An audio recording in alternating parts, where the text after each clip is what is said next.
with some cavalry here. There's possibly an opportunity on their right-hand flank to get around the side of them. Most of these battles, the basic tactic is to grab hold of your enemy and then attack him from the side or the flank. So we're going to try and go around the right-hand flank. But they've got archers hidden in the woods.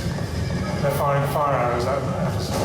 Fire arrows are another one of those special abilities that I mentioned.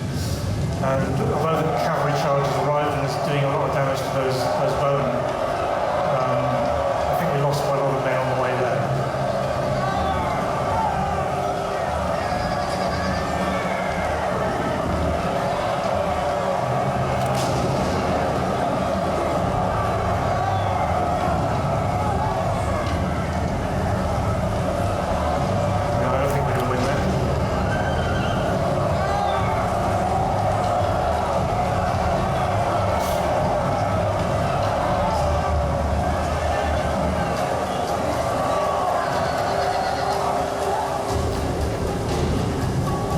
Seasons, they actually play quite a big part of the game, not just on the battlefield. But so this is an autumn battle.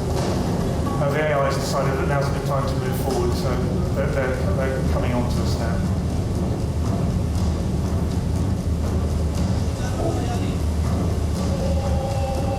So there's a bit of some arrow fire being exchanged.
Tactic in Total War. It's always very effective, but heavy cavalry against peasant archers is no contest.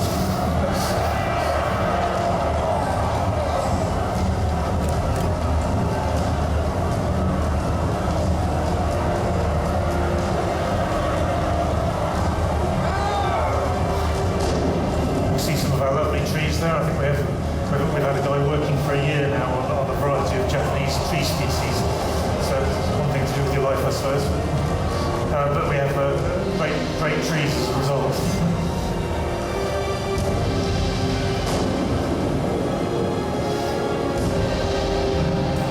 Right, so having removed their archers, I think one final cavalry charge will have some chance of actually breaking the whole army.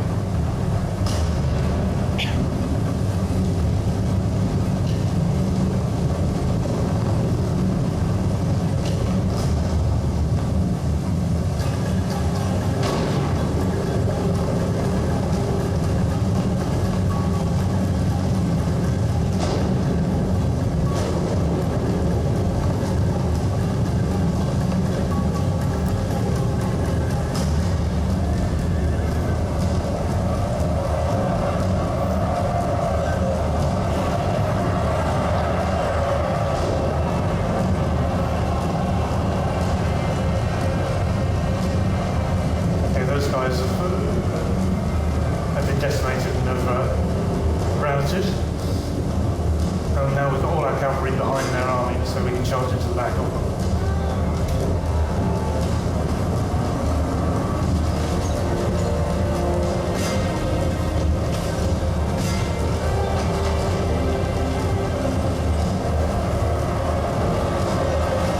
They're already starting to run, just the threat of it.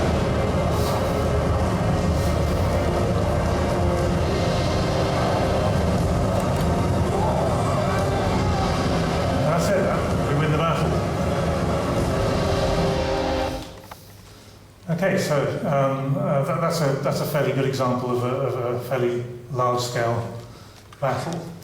And that one's what we call a historical battle or a custom battle. It's just set up as a one-off scenario. Most of the battles you play are generated by the armies that you've made in your turn-based strategy game meeting each other. So now we'll show you a bit of the turn-based strategy game part of the game.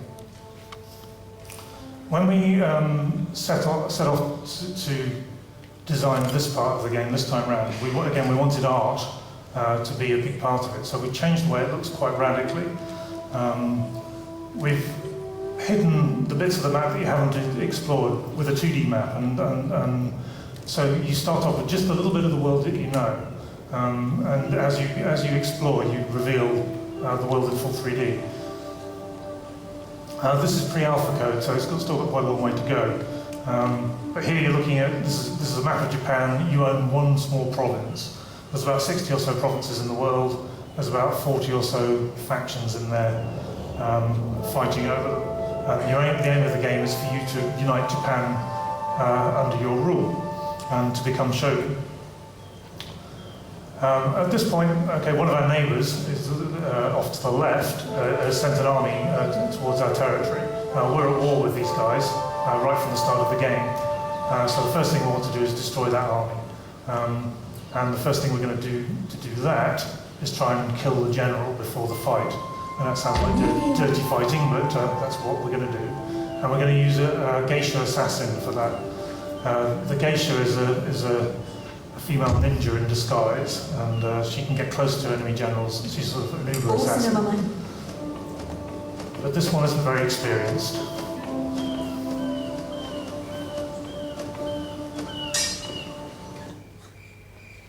Every time you attempt an assassination, you get a little movie, and the movie will branch at one of a number of points between success and failure. There's a number of possible outcomes. You can succeed, you can fail and die, or you can fail and escape.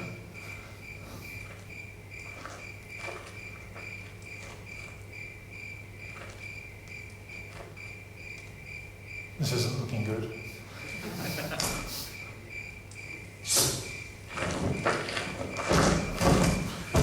These movies were a much loved feature in the original Shogun, and we had to bring them back for this. She failed.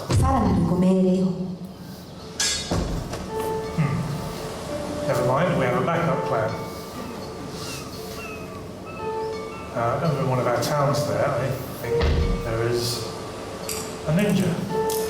Now this guy is experienced. This guy should get the job done. There's quite a few different types of agents in the game, and the idea is that every agent has its counterpiece. So the ninjas, the assassins, they have to watch out for the enemy Metsuki. They're secret policemen. They hunt ninjas. No, assassinate.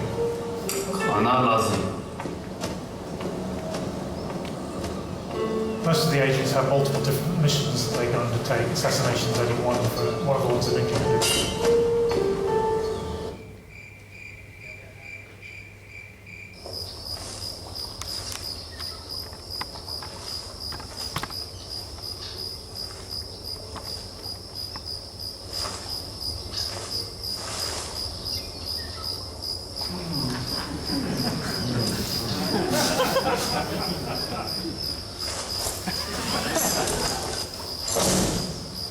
Unbelievably, this is one of our most experienced ninjas.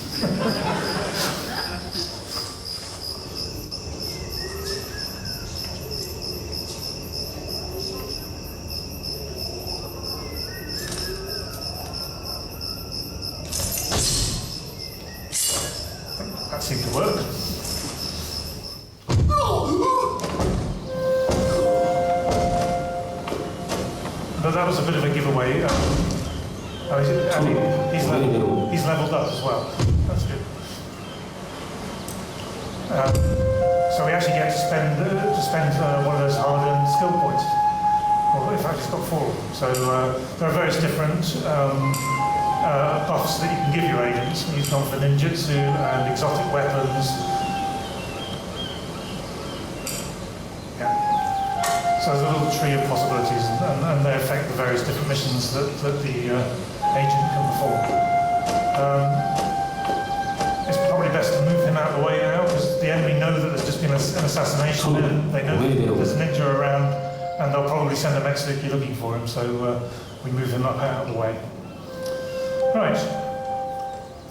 Now, having disposed of the general, it'll be much easier to defeat that army in battle. So if we take our army, it's only a little army, but it should do the job. There's 5 units and 4 units in the general there.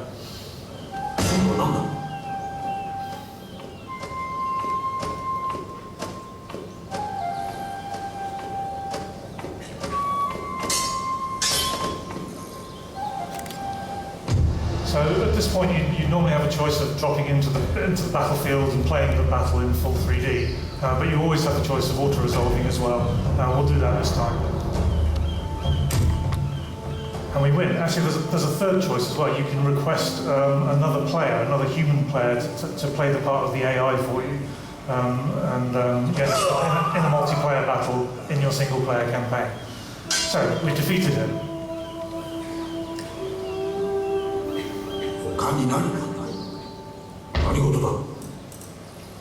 And again, we've got some skill points to spend.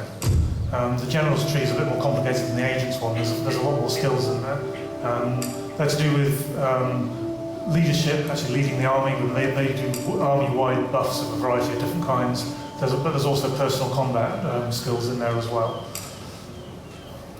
So you get to specialise your generals, and you can tailor your general for the army that he commands.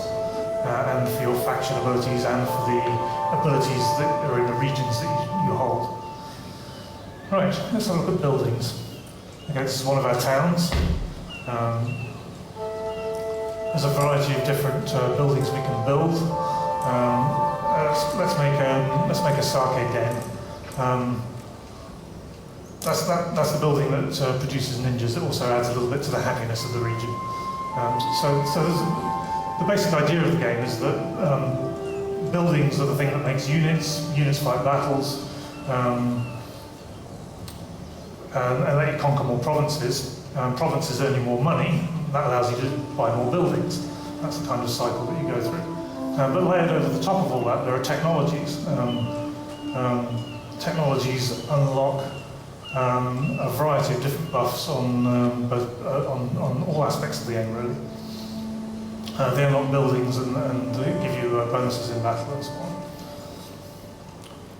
Okay, so have a look at clan management.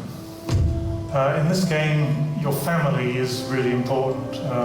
In the previous one, Empire, it was all about nation states, and family didn't mean that very much. But here, your sons are your heirs. They're pretty much the only people you can trust, and even they're not entirely reliable. So you basically can appoint members of your family and your generals to a variety of different positions as commissioners. Again, this gives them various bonuses. You also have your children who are not yet of age, and you can trade them with other factions as part of diplomatic deals. It's exchanging hostages. It's a guarantee, right? If you break the deal, you lose your heir. Very common in that period. Okay. This is Mastery of the Arts. It's the Shogun equivalent of technology. All these different technologies, they're all appropriate to the period. I think the technologies are probably a lot more powerful in this game than they have been in the previous ones. They're much more focused. So you get things like the no plays.